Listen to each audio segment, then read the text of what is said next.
Sa tuloy-tuloy at mas pinaigting na kampanya ng pulisya kontra iligal na droga, nasa kote ang 49 na katao sa isang linggong operasyon ng kapulisan ng Police Regional Office 13. Kaugnay dito, nasamsam naman ang tinatanyang 2.5 million pisong halaga ng iligal na droga.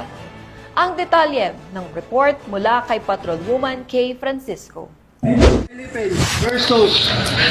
Nasamsam ng Police Regional Office 13 ang tinatayang 2,556,248.80 pesos ang halaga ng iligal na droga at naaresto ang 49 na individual sa isinagawang lingguhang anti-illegal drug operation mula Hulyo 21 hanggang 27 ayon sa ulat ng Regional Operations Division nito lamang Hulyo 28, 2025. Kinumpirma ni Police Brigadier General Christopher N. Abrahano, Pro 13 Regional Director, na kabuo ang 48 na operasyon kontra droga ang isinagawa sa iba't ibang bahagi ng rehiyon na nagresulta sa pagkakadakip ng 20 high-valid individual at 29 street-level individual. Umabot sa 375.836 na gramo na hinihinala shabu na may halagang 2,555,684 pesos at 4.70 na gramo na marijuana na tinatayang 564 pesos ang nakumpiska sa mga operasyon kasama ng iba't ibang drug paraphernalia at mga ebidensya hindi droga gaya ng isang baril. Patuloy na nananawagan ang Police Regional Office 13 sa publiko